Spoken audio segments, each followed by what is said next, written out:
أما بعد فقد قال الله تبارك وتعالى في محكم تنزيله: أعوذ بالله من الشيطان الرجيم. بسم الله الرحمن الرحيم. يا أيها الذين آمنوا توبوا إلى الله توبة نصوحا. صدق الله العظيم. وقال رسول الله صلى الله عليه وسلم: كل بني آدم خطاء وخير الخطائين التوابون، أو كما قال عليه الصلاة والسلام. بزرگان محترم اور عزیز ساتھیوں، اللہ رب العزت نے انسان کو دنیا میں اپنا نائب اور خلیفہ بنا کر بھیجا ہے. جب اللہ تعالیٰ نے حضرت آدم علیہ السلام کے جسم کو اور ان کے پتلے کو تیار کیا اور فرشتوں کے سامنے یہ بات رکھی کہ میں دنیا میں اس انسان کو بھیجنا چاہتا ہوں اور بھیجنے جا رہا ہوں، تو اس موقع پر فرشتوں نے اللہ رب العزت کے حضور میں کہ آپ اس انسان کو کیوں زمین میں بھیجنا چاہتے ہیں؟ یہ تو زمین میں جا کر خون خرابہ کرے گا، فساد مچائے گا اور زمین میں گڑبڑ کرے گا. اگر آپ کی تسبیح کرنی ہے، آپ کی عبادت کرنی ہے، آپ کی پرستش کرنی ہے، تو اس کے لیے ہم فرشتے موجود ہیں اور ہم اس سلسلے میں کوئی کوتاہی نہیں کرتے ہیں. اللہ رب العزت نے جواب میں فرمایا تھا: انی اعلم ما لا تعلمون، کہ جو بات میں جانتا ہوں اس کا علم تمہیں نہیں ہے. اور پھر اس کے بعد اللہ کا یہ فیصلہ ہوا کہ حضرت آدم علیہ السلام، اس واقعے کی ایک لمبی تفصیل ہے، اس کے بعد حضرت آدم علیہ السلام کو زمین پر اتارا گیا اور ان سے ایک نسل کا سلسلہ شروع ہوا اور یہ پوری دنیا آباد ہوئی. مفسرین اور علماء لکھتے ہیں کہ اللہ رب العزت فرشتوں کو بھی خلیفہ اور نائب بنا کر اس زمین پر بھیج سکتے تھے، لیکن فرشتوں کے اندر اختیار کی صفت نہیں ہے. اللہ تعالیٰ نے انہیں اختیار نہیں دے رکھا ہے. فرشتوں کا معاملہ تو یہ ہے کہ انہیں جو حکم دیا جاتا ہے اس پر عمل کرتے ہیں اور وہ اللہ تعالیٰ کے کسی حکم کی نافرمانی نہیں کرتے. لیکن انسان کو اللہ تعالیٰ نے دونوں چیزیں اختیار میں دی ہے اور دونوں چیزیں اس کے اختیار میں رکھی ہے. انا ہدیناہ السبیل اما شاکرا و اما کفورا، کہ ہم نے انسان کو راستہ بتا دیا ہے، یا تو وہ اللہ تعالیٰ کا شکر گزار بندہ بن جائے، فرما بردار بندہ بن جائے، یا پھر وہ اللہ کا ناشکرا اور نافرمان بندہ بن جائے. مطلب کیا ہے؟ مطلب یہ ہے کہ اللہ تعالیٰ نے انسان کے اندر خیر اور شر دونوں مادے رکھے ہیں. بھلائی اور برائی دونوں طرف وہ جا سکتا ہے اور اس کا اختیار اللہ تعالیٰ نے انسان کو دیا ہے. اسی اختیار کی وجہ سے انسان کی فضیلت بڑھ جاتی ہے اور انسان کا مقام و مرتبہ بڑھ جاتا ہے کہ اگر وہ اپنے شر کے مادے کو کچل دے، شر کے مادے پر قابو پالے اور خیر کے راستے میں بڑھتا چلا جائے تو وہ فرشتوں سے آگے نکل جاتا ہے. اور اگر وہ شر ہی شر میں لگا رہے، برائیوں میں لگا رہے، نافرمانیوں میں لگا رہے، تو پھر وہ اسفل سافلین اور ذلت اور رسوائی کے گڑھوں میں چلا جاتا ہے. اللہ تعالیٰ نے انسان کو گناہ کرنے کی صلاحیت بھی دی ہے اور گناہ کے بعد یہ حکم دیا کہ وہ اللہ تعالیٰ کے حضور حاضر ہو کر توبہ و استغفار کرے اور اپنے ان گناہوں سے وہ پیچھا چھڑائے اور اسے جو ہے دنیا ہی میں کلیئر کر دے. ایک بڑی عجیب حدیث ہے. اللہ کے رسول صلی اللہ علیہ وسلم نے فرمایا: اس ذات کی قسم جس کے قبضے میں میری جان ہے، کہ اگر تم لوگ اس دنیا پر رہتے ہوئے، اس دنیا میں بس کر گناہ کرنا چھوڑ دو گے، تم اتنے نیک بن جاؤ گے اور اتنے زیادہ اللہ رب العزت کے پابند ہو جاؤ گے اور اتنا احتیاط کرو گے کہ تم سے گناہ سرزد نہ ہو، تو اللہ تعالیٰ تم لوگوں کو ختم کر دے گا اور ایک ایسی قوم کو پیدا کرے گا، ایسے انسانوں کو پیدا کرے گا جو اس دنیا میں رہیں گے، گناہ بھی کریں گے اور گناہ کرنے کے بعد اللہ کے حضور حاضر ہو کر توبہ و استغفار کریں گے اور اپنے گناہوں کو بخشوانے کی کوشش کریں گے۔ حدیث پاک کا مطلب یہ ہے کہ انسان گناہ سے پاک نہیں رہ سکتا۔ خود اللہ کے نبی نے فرمایا کل بنی آدم خطاؤن، کہ آدم کا ہر بیٹا، دنیا میں بسنے والا ہر انسان وہ گنہگار ہے، اس سے غلطی ہو جاتی ہے، لیکن آگے ارشاد فرمایا وَخَيْرُ الْخَطَّائِينَ التَّوَّابُونَ، بہترین گنہگار وہ ہے جو اپنے گناہوں پر توبہ کر لیتے ہیں، اپنے گناہوں پر نادم ہوتے ہیں، شرمندہ ہوتے ہیں اور اللہ تعالیٰ کے سامنے روتے گڑ گڑاتے ہیں اور اپنے گناہوں کو معاف کرواتے ہیں۔ تو پتہ یہ چلا کہ اللہ تعالیٰ نے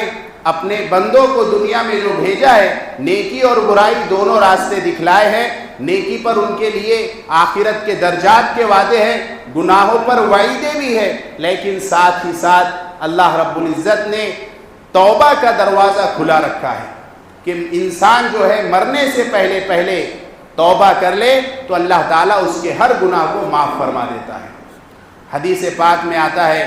2 حدیث توبہ کے بارے میں اللہ کے نبی نے فرمائی کہ اللہ رب العزت بندے کی توبہ کو اس وقت تک قبول کرتا ہے ما لم یغرغر، جب تک کہ وہ غرغرے کی حالت میں نہ چلا جائے، نزع کی حالت میں نہ چلا جائے۔ ایک بندہ زندہ ہے، زندگی گزار رہا ہے، بہت سے گناہ کیے ہیں، اللہ کی نافرمانیاں اس سے ہوئی ہے، لیکن موت آنے سے پہلے جب نزع کا عالم ہوتا ہے، جب انسان کو آخرت کے احوال نظر آنا شروع ہو جاتے ہیں، اس کے حلق اور اس کے منہ سے غرغر کی آواز شروع ہو جاتی ہے اور پتہ چل جاتا ہے کہ اب یہ دنیا سے رخصت ہو جائے گا، اس سے پہلے اگر وہ توبہ کر لے تو اللہ تعالیٰ اس کی توبہ کو قبول کر لیتا ہے۔ اور ایک دوسری حدیث میں فرمایا اللہ کے رسول صلی اللہ علیہ وسلم نے کہ اللہ تعالیٰ توبہ کو قبول کرتا رہے گا یہاں تک کہ سورج جو مشرق سے نکل رہا ہے، مشرق کے بجائے وہ مغرب سے جب نکلے گا تو اس وقت توبہ کا دروازہ بند ہو جائے گا۔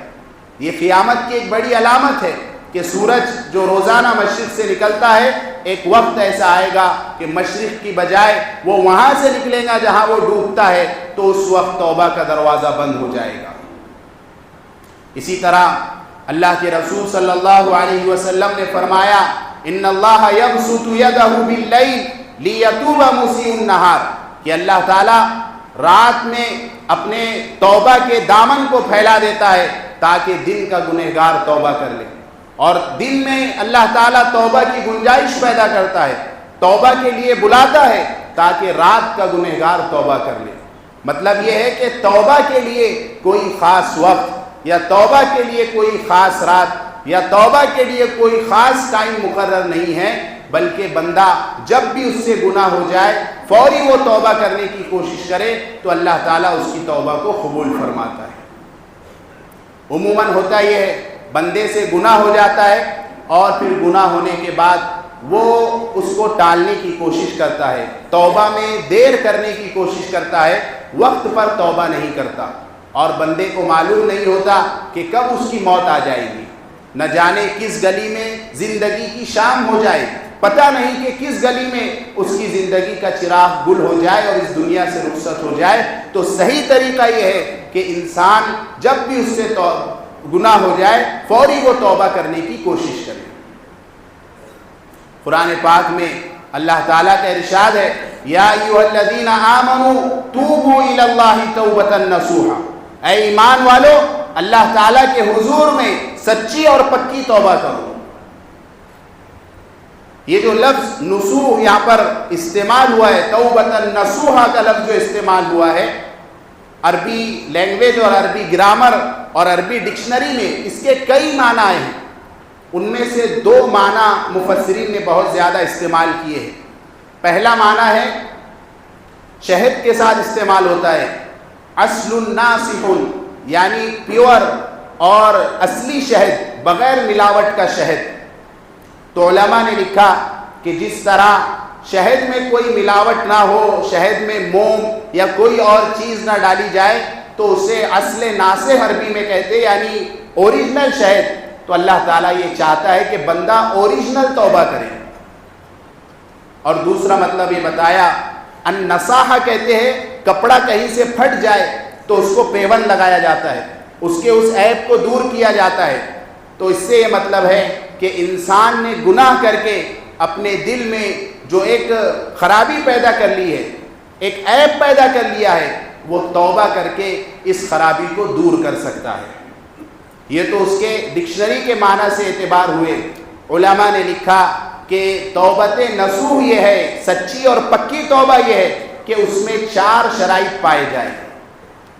پہلی شرط یہ ہے کہ بندے نے جو گناہ کر لیا ہے، جو گناہ اس سے سرزد ہو گیا ہے، وہ اس پر نادم ہو، اس پر شرمندہ ہو، اسے احساس ہو کہ میں نے یہ غلطی کیا ہے اور مجھ سے ایک بڑی غلطی ہو چکی ہے۔ دوسری شرط یہ ہے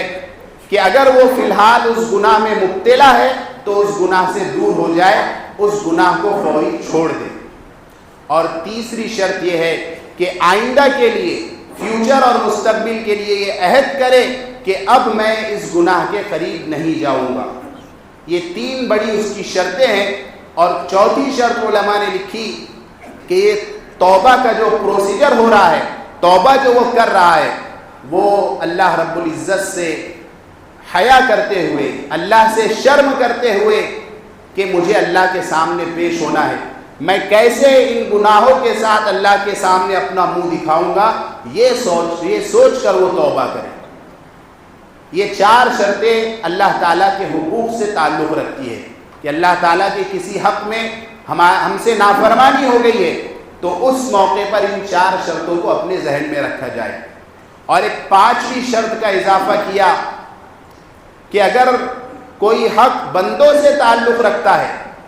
تو بندوں سے اس حق کو معاف کرانا یا اس کی ادائیگی کرنا، یہ بھی توبہ کی شرائط میں داخل ہے۔ کیا مطلب ہے؟ مطلب یہ ہے کہ آپ نے کسی کی زمین ہڑپ کر کے اور کسی کی پراپرٹی ہتھیا کر، کسی کا روپیہ پیسہ لے کر ہضم کر لیا، اور آپ جو ہے وہ ہضم کرنے کے بعد مسجد کے کونے میں بیٹھ کر اللہ اللہ کر رہے ہیں اور توبہ تلہ کر رہے ہیں، تو اس سے آپ کا گناہ معاف نہیں ہوگا۔ توبہ کے ساتھ ساتھ جس کا جو حق مارا ہے اس حق کی ادائیگی انتہائی ضروری ہے۔ اس کی 2 شکلیں ہو سکتی ہے، یا تو آپ وہ چیز اس تک پہنچا دیں یا اس بندے کو کنونس کر لے اور اس کو اس بات پر راضی کر لے کہ آپ مجھے معاف کر دیجئے، مجھ سے یہ غلطی ہو چکی تھی۔ غلطی مالی اعتبار سے بھی ہو سکتی ہے اور زبانی بھی کوئی غلطی ہو سکتی ہے، کسی کی غیبت کی ہے، کسی کی بدگوئی، پیچھے کسی کی کوئی بات کی ہے، تو اس سے معافی تلافی کرنا یہ بھی توبہ کی شرائط میں داخل ہے۔ ہم یہ سمجھتے ہیں کہ دنیا والوں کو چکر دے کر ہم خانہ کعبہ کے چکر لگائیں گے تو ہمارے گناہ معاف ہو جائیں گے، اس سے گناہ معاف نہیں ہوتے۔ دنیا والوں کو جو چکر دیے ہیں اس کو سولو کرنا، اس کو حل کرنا وہ بھی ضروری ہے، اور اس کے بعد اللہ کے دربار میں جا کر معافی تلافی کرنا، اس موقع پر گناہ معاف ہوتے ہیں۔ خود اللہ کے رسول صلی اللہ علیہ وسلم کی حیات طیبہ میں یہ واقعہ ملتا ہے کہ آپ نے ایک مرتبہ صحابہ کے بھرے مجمع میں کھڑے ہو کر یہ کہا تھا کہ اگر میرا کسی پر کوئی حق ہوگا تو وہ آج ہی مجھ سے وصول کر لے یا مجھے معاف کر دے۔ خود اللہ کے نبی نے یہ طریقہ سکھایا ہے، اور ہم سمجھتے ہیں کہ ہم کسی کا حق مار کر، کسی پر ظلم کر کر، کسی کو ستا کر صرف اللہ سے معافی مانگ لیں گے تو اس سے کام نہیں چلے گا، بلکہ حقوق العباد یعنی بندوں سے جس کا تعلق ہے تلافی کرنا یا اس حق کو ادا کرنا، یہ بھی انتہائی ضروری ہے۔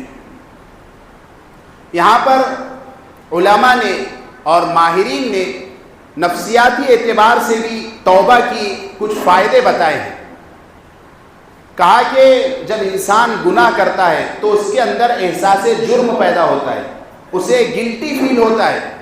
وہ یہ سمجھتا ہے کہ ارے میری زندگی تو ایسی ہے، مجھ سے بار بار یہ گناہ ہو جاتا ہے اور بار بار میں اس گناہ میں مبتلا ہو جاتا ہوں۔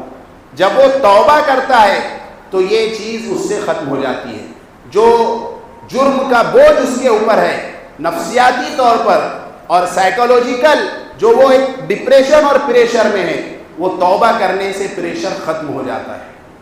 اسی طرح یہ بھی کہا کہ توبہ کرنے سے دلی سکون محسوس ہوتا ہے۔ اللہ رب العزت نے فرمایا الا بذکر اللہ تطمئن القلوب، کہ سنو اللہ کے ذکر سے دلوں کو سکون ملتا ہے۔ توبہ کے کیا معنی ہیں؟ توبہ کے معنی یہ ہے کہ اللہ کی طرف لوٹ کر جانا، اللہ کی طرف متوجہ ہونا۔ گناہ کرنے کے بعد اگر بندہ اللہ کی طرف لوٹ کر جا رہا ہے تو اللہ تعالیٰ اس کے دل میں سکون اور اطمینان پیدا کرتے ہیں۔ اسی طرح یہ بھی فرمایا اور علماء نے کہا کہ توبہ کرنے کے بعد انسان کے اندر احساس ذمہ داری پیدا ہوتا ہے، سیلف ریفلیکشن اس کے اندر پیدا ہوتا ہے، اسے احساس ہوتا ہے کہ مجھ سے گناہ ہوا تھا، اور وہ پھر اس احساس کی وجہ سے اپنی زندگی کو بدلنے کی اور تبدیل کرنے کی کوشش کرتا ہے۔ اور ایک فائدہ یہ بھی بتایا کہ اینٹی ڈپریشن ایفیکٹ، گناہ کرنے کی وجہ سے انسان ڈپریشن کا شکار ہوتا ہے، اگر وہ توبہ کر لے تو یہ توبہ اس کے لیے ڈپریشن کو ختم کرنے والی چیز ہوتی ہے۔ اور پانچواں فائدہ یہ بتایا کہ انسان کے اندر توبہ کرنے سے ول پاور میں اضافہ ہوتا ہے، خود اعتمادی میں اضافہ ہوتا ہے، کیونکہ توبہ صرف اسی کا نام نہیں ہے کہ ماضی پر پچھتاوا کر لے اور اللہ سے معافی تلافی کر لے، بلکہ توبہ کی ایک بڑی شرط یہ ہے کہ مستقبل اور فیوچر میں ایسی غلطی نہیں کروں گا اور اس غلطی میں مبتلا نہیں ہوگا، اس کا بھی عزم کرنا اور ارادہ کرنا یہ توبہ کی شرط ہے۔ تو اگر انسان توبہ کرتا ہے تو اللہ تعالیٰ اس کے اندر خود اعتمادی پیدا کرتا ہے، اس کا ڈپریشن ختم ہوتا ہے اور نفسیاتی طور پر وہ مضبوط ہوتا ہے اور اس کی زندگی بہتر سے بہتر ہوتی چلی جاتی ہے۔ اللہ کے رسول صلی اللہ علیہ وسلم کی جو احادیث توبہ کے بارے میں ہے، اس میں دو حدیثیں، ایک حدیث جو ہم سن چکے ہیں کہ اللہ تعالیٰ نے یہ کہا کہ اگر تم گناہ نہیں کرو گے تو اللہ تعالیٰ ایسے انسانوں کو پیدا کرے گا جو گناہ کریں گے اور گناہ کرنے کے بعد اللہ سے معافی تلافی اور اللہ کے حضور توبہ کریں گے۔ ایک دوسری روایت میں اللہ کے رسول صلی اللہ علیہ وسلم فرماتے ہیں کہ بندہ جب توبہ کرتا ہے، اللہ کے حضور حاضر ہو کر اپنے گناہ پیش کرتا ہے، ندامت کرتا ہے، شرمندہ ہوتا ہے، تو اللہ تعالیٰ کو اتنی خوشی ہوتی ہے، اتنی خوشی ہوتی ہے۔ اس کی مثال آپ نے فرمائی کہ جیسے ایک آدمی اپنی سواری کے ساتھ، اونٹ یا کسی اور سواری کے ساتھ کسی چٹیل میدان میں جا رہا تھا اور اس اونٹ پر اس کے کھانے پینے کا تمام سامان جو اس سفر میں اسے لگ سکتا تھا، تمام چیزیں اس میں موجود تھیں۔ وہ کسی درخت کے نیچے یا کہیں پر تھوڑی دیر لیٹ گیا اور جب اٹھ کر دیکھا تو اس کی سواری وہاں سے غائب تھی۔ اب اس چٹیل میدان میں نہ پینے کے پانی کا انتظام، نہ کسی کھانے کا انتظام۔ اب وہ بیچارہ تلاش میں نکلتا ہے، بہت تلاش کرنے کے بعد جب نا امید ہو جاتا ہے تو پھر آ کر وہیں پر جہاں وہ لیٹا تھا وہیں پر لیٹ جاتا ہے، اس یقین کے ساتھ کہ اب تو میرا آخری وقت آ چکا ہے اور میں اس دنیا سے رخصت ہو جاؤں گا۔ اچانک تھوڑی دیر بعد اس کی آنکھ کھلتی ہے تو وہ اپنی سواری کو اپنے سامنے پاتا ہے، جس پر اس کا کھانا پینا رکھا ہوا ہے، جس پر اس کی زندگی جس سے بچ سکتی ہے وہ تمام چیزیں اس پر رکھی ہوئی ہے۔ وہ خوشی سے پھولے نہیں سماتا، اتنا خوش ہو جاتا ہے، اتنا خوش ہو جاتا ہے کہ اس کی زبان سے ایک جملہ نکلتا ہے، اور وہ جملہ یہ نکلتا ہے کہ اے اللہ، تو میرا بندہ ہے اور میں تیرا رب ہوں۔ حقیقت کے اعتبار سے یہ جملہ انسان کو جہنم میں پہنچانے کے لیے کافی ہے، لیکن اللہ کے نبی نے مثال دے کر بتائی، اگر کوئی بندہ اپنے رب کے حضور حاضر ہو کر توبہ کرتا ہے، ندامت اور شرمندگی کا اظہار کرتا ہے، تو اللہ تعالیٰ کو اس بندے سے زیادہ خوشی ہوتی ہے۔ یعنی اللہ تعالیٰ چاہتا ہے کہ میرے بندے آئے اور میرے سامنے روئے، گڑ گڑائے اور اپنے گناہوں پر وہ شرمندہ ہو کر آنسو بہائے۔ اور بسا اوقات شیطان انسان کو وسوسے میں ڈالتا ہے،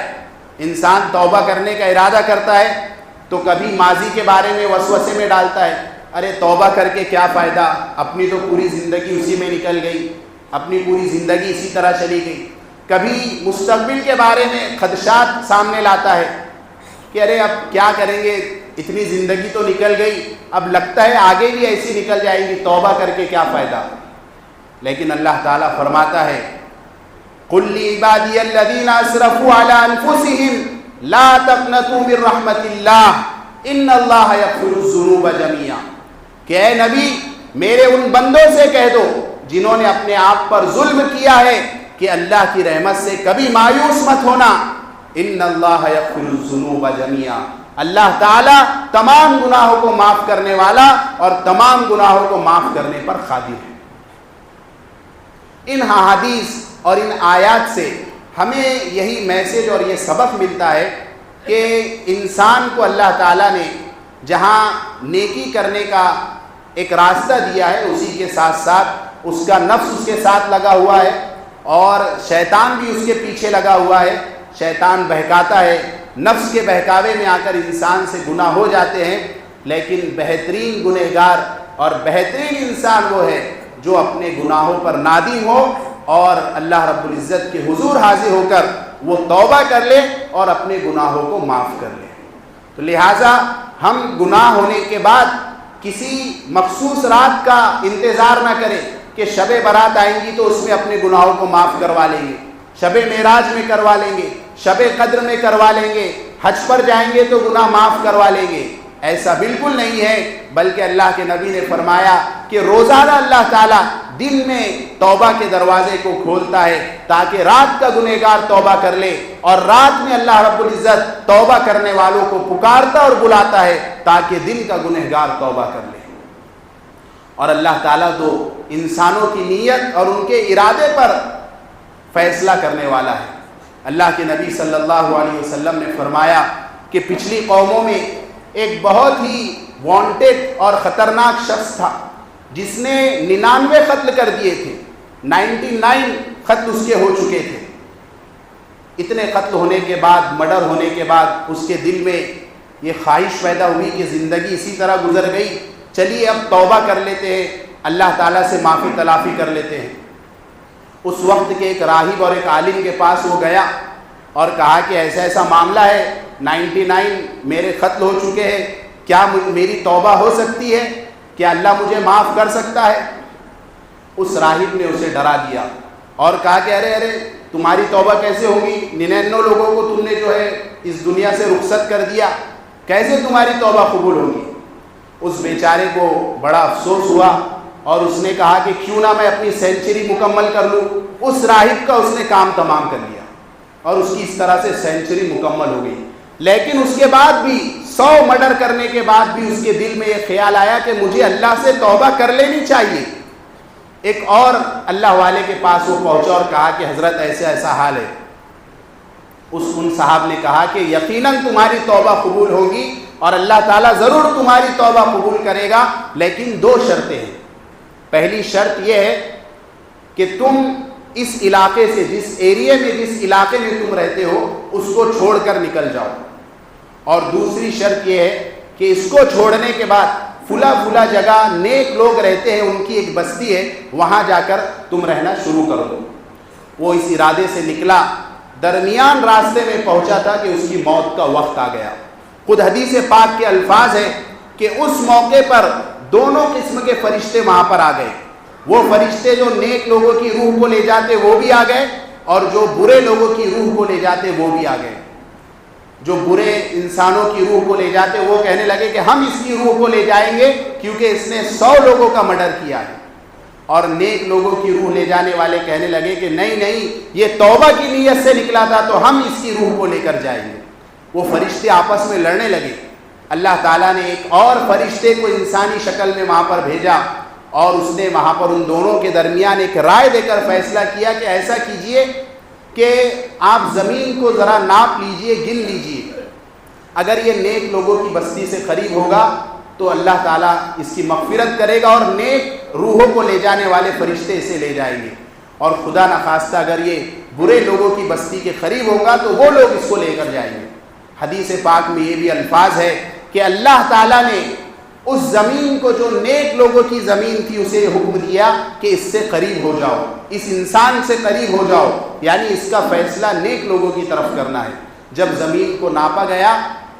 تو اس کا فیصلہ انہی نیک لوگوں میں ہوا، اور نیک لوگوں کی روح لے جانے والے فرشتے اسے اپنے ساتھ لے کر گئے۔ اس سے کیا پتہ چلتا ہے کہ انسان کے گناہ، خود اللہ تعالیٰ اور اس کے رسول فرماتے ہیں کہ جھاگ کے برابر اگر انسان کے گناہ ہے تب بھی وہ مایوس نہ ہو، وہ سچے دل سے، سچی توبہ کی غرض سے اور نیت سے اگر اللہ کے حضور حاضر ہو جاتا ہے تو اللہ تعالیٰ اس کی توبہ کو قبول کرتا ہے۔ تو بھائیوں، ایک انسان ہونے کے ناطے ہم سبھی سے غلطیاں ہو جاتی ہیں، گناہ ہو جاتے ہیں، لیکن اللہ کے نبی نے فرمایا کہ گناہ پر اڑ جانے والا درست انسان نہیں ہے، بلکہ گناہ ہونے کے بعد ان گناہوں پر نادم ہونے والا، شرمندہ ہونے والا اور توبہ کرنے والا یہ بہترین انسان ہے۔ تو اس لیے ہم اپنے گناہوں پر اللہ کے حضور حاضر ہو کر توبہ کریں، اور توبہ کی جو شرائط بتائی گئی ہے، جو گناہ ہم سے ہو چکا ہے اسے چھوڑ دیں، ابھی اس پر نادم اور شرمندہ رہے، اور مستقبل میں اس گناہ میں مبتلا نہ ہونے کا عزم کرے، اور اللہ تعالیٰ کی حیا اور اللہ تعالیٰ سے شرم کی وجہ سے یہ توبہ کا عمل کرے، اور اگر کسی کا حق ہمارے ذمے ہے تو اس حق کو ادا کرے، تو یہ توبۃ نصوحہ کہلاتی ہے، یعنی سچی اور پکی توبہ کہلاتی ہے۔ اور ان لوگوں کے بارے میں اللہ تعالیٰ نے آگے ارشاد فرمایا ہے کہ ان کے گناہ معاف ہوں گے اور ان کو اللہ رب العزت جنت میں داخلہ نصیب فرمائے گا۔ اللہ رب العزت سے دعا ہے کہ وہ ہمیں سچی اور پکی توبہ کرنے کی توفیق عطا فرمائے، اور ایمان کے ساتھ اس دنیا سے ہمیں رخصت فرمائے۔ وآخر دعوانا ان الحمد للہ رب العالمین۔